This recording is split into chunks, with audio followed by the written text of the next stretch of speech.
Hello friends, आज के इस वीडियो में हम बात करेंगे डॉक्टर सिगमंड फ्रॉइड ने, जो कि फादर ऑफ मॉडर्न साइकोलॉजी थे। इन्होंने पार्ट्स ऑफ पर्सनालिटीज को डिस्क्राइब किया था। अब इनके आधार पर इन्होंने बताया था कि जो ह्यूमन माइंड होता है, यानी कि ह्यूमन माइंड के अंदर दो पार्ट्स होते हैं। एक होता है कॉन्शियस माइंड, यानी कि छोटा पार्ट जो होता है कॉन्शियस माइंड होता है, और एक बड़ा पार्ट होता है या ज्यादा इंफॉर्मेशन जिसके अंदर होती है वो सब कॉन्शियस या अनकॉन्शियस माइंड होता है। फ्रॉइड के अकॉर्डिंग ये कॉन्शियस माइंड की इंफॉर्मेशन और सब कॉन्शियस माइंड की इंफॉर्मेशन ये डिसाइड करती है ह्यूमन के एक्शंस को, उसके बिहेवियर को, और उसका बिहेवियर एक पर्सनालिटी डेवलप करता है। यानी कि ह्यूमन का जो नेचर है, उसका बिहेवियर है, उसके एक्शंस हैं, इसके बेसिस पे एक इंसान की एक पर्सनालिटी डेवलप हो जाती है। और उस पर्सनालिटी के 3 पार्ट्स होते हैं। किस टाइप की ह्यूमन की पर्सनालिटी डेवलप होती है और किस स्टेज पर उस ह्यूमन लाइफ की वो पर्सनालिटी होती है। तो इन्होंने इसको 3 पार्ट्स में समझाया था, तो उसको मैं आज आपको बताता हूँ। सबसे पहले इन्होंने उस पर्सनैलिटी का नाम दिया था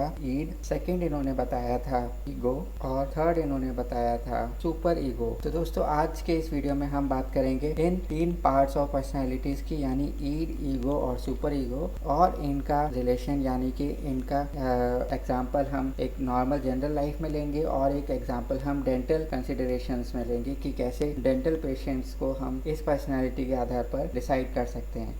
दोस्तों, अब इस पार्ट्स ऑफ पर्सनालिटीज के समझने के लिए हम एक फैमिली को कंसिडर करते हैं। सपोज एक फैमिली है, इसमें 3 मेंबर्स होते हैं, 3 जनरेशन जिसको हम कह सकते हैं। तो ये जनरेशन होती है, एक तो चाइल्ड की जनरेशन, एक होती है इमीडिएट पेरेंट्स जो होते हैं चाइल्ड के या गार्जियंस होते हैं, और एक तीसरी जनरेशन होती है ग्रैंड पेरेंट्स या सबसे एल्डर ऑफ द फैमिली या हेड ऑफ द फैमिली जो होते हैं। तो इन 3 जनरेशन के बेसिस पे आज हम इस पर्सनैलिटी, पार्ट्स ऑफ पर्सनैलिटी को डिस्कस करते हैं एक बहुत ही सिंपल वे में। दोस्तों, अब हम बात करते हैं ईड, ईगो, सुपर ईगो किस आधार पर, किस प्रिंसिपल पर काम करती हैं। तो जो ईड होता है वो एक प्लेजर प्रिंसिपल पर काम करती है, यानी इसका सारा प्लेजर के ऊपर डिपेंड करता है। उसके बाद जो सुपर ईगो होती है वो काम करती है आपके मोरालिटी प्रिंसिपल को के ऊपर, मोरालिटी प्रिंसिपल, और जो आपकी ईगो होती है वो रियलिटी प्रिंसिपल के बेसिस पर काम करती है। तो अब हम इसको थोड़ा सिंपल वे में समझ लेते हैं एग्जाम्पल्स के द्वारा। सबसे पहले हम बात कर लेते हैं ईड की, जो बेसिस है जिसका एक प्लेजर प्रिंसिपल के आधार पर वो काम करती है। इसका मतलब कि अगर बच्चे को भूख लगी है तो उसको खाना चाहिए, इर्रेस्पेक्टिव ऑफ कोई भी सिचुएशन हो, चाहे उसकी मदर किसी भी एक्टिविटी में इन्वॉल्व हो, लेकिन उसको, या उसके घर के कोई भी मेंबर किसी भी चीज में इन्वॉल्व हो या उसको एंटरटेन करने के लिए लगे हों, लेकिन उसको सिर्फ एक ही चीज से मतलब है कि अगर भूख लगी है तो खाइए,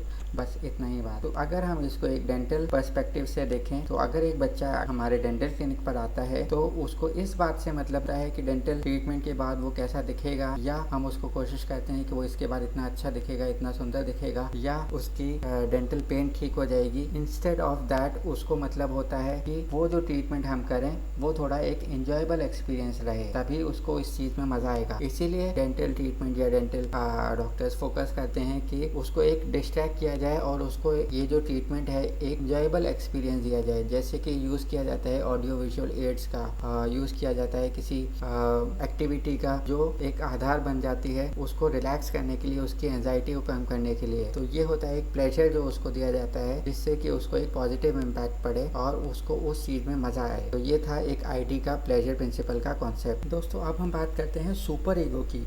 तो सुपर ईगो जो काम करती है वो काम करती है मोरालिटी प्रिंसिपल के बेसिस पर, और इसका आधार होता है कि अगर एक एडल्ट होता है मेंबर फैमिली में, तो वो वेट करेगा, अगर उसको भूख भी लगी है तो वो इस चीज़ का वेट करेगा कि अभी किस चीज़ की जरूरत है, कि हम अपने फैमिली मेंबर्स के साथ खाना खाएं या पहले भूख लगी है तो उसको तो हम ही पहले खाएं। तो this is basis of the morality की ही और शी विल वेट, जब तक खाना रेडी हो रहा है तब तक वो पेशेंस रखेगा और अपने फैमिली मेंबर्स या अपने फ्रेंड्स के लिए या अपने कलीग्स के लिए वो वेट करे। तो ये बेसिस होता है मोरालिटी प्रिंसिपल, जो एक सुपर ईगो पर्सनैलिटी पर आधारित है।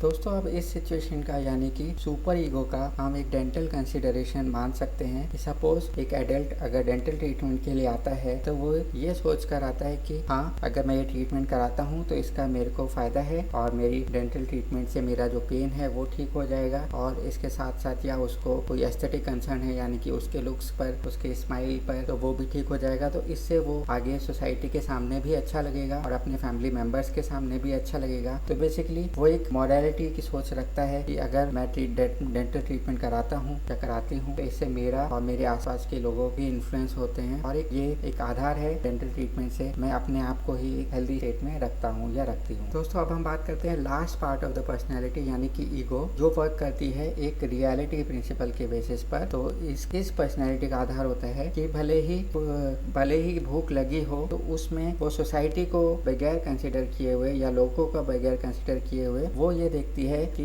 इस पर अभी इस सिचुएशन के अकॉर्डिंग क्या सही है। जैसे कि अगर बच्चे को भूख लगी है तो ये सप्रेस करती है कि सोसाइटी क्या सोचेगी या लोग क्या सोचेंगे या कलीग्स का वेट करना ठीक है या नहीं। ये डिसाइड करती है कि बच्चों को इस टाइम पर खाना दे देना चाहिए या नहीं देना चाहिए। तो ये एक सुपर ईगो को सप्रेस कर सकती है सिर्फ ईड को फुलफिल करने के लिए या ईड के डिजायर्स को फुलफिल करने के लिए। तो ये होता है रियलिटी प्रिंसिपल। अब इसको हम एक डेंटल कंसिडरेशन मान के चलते हैं तो हम देखते हैं कि सपोज एक ओल्ड पेशेंट आता है हमारे क्लिनिक पर, तो हम उसको इस बेसिस पर वो ये सोचता है कि वो इस टूथ का ट्रीटमेंट, उसको इस पेन का ट्रीटमेंट अपने लिए कराना है, इर्रेस्पेक्टिव ऑफ सोसाइटी क्या सोचेगी या उसके लुक्स क्या सोचेंगे। वो कंसंट्रेटेड रहता है अपने ऊपर और एक रियलिटी के ऊपर कि अगर ये ठीक है तो मैं इसके बेसिस पर अपनी ही ओरल हाइजीन को मेंटेन कर रहा हूँ, अपने लिए ही मैं ये सब कर रहा हूँ। तो बेसिकली हम कह सकते हैं कि ईगो जो होता है वो एक जज होता है जो एक रियलिटी के बेसिस पर काम करता है और वो ही डिसाइड करता है कि एक पर्टिकुलर सिचुएशन पर क्या चीज बेस्ट है, क्या डिसीजन बेस्ट है। तो ये थे 3 कैरेक्टर्स या 3 ट्रेड्स और या 3 parts of the personality explained by doctor Sigmund Freud. तो उम्मीद करता हूँ कि आपको ये मेरी बातें, ये मेरा वीडियो हिंदी में समझ में आया होगा। तो वीडियो देखने के लिए बहुत बहुत धन्यवाद। अब हम नेक्स्ट वीडियो में मिलते हैं, तब तक के लिए थैंक यू, नमस्ते, जय हिंद।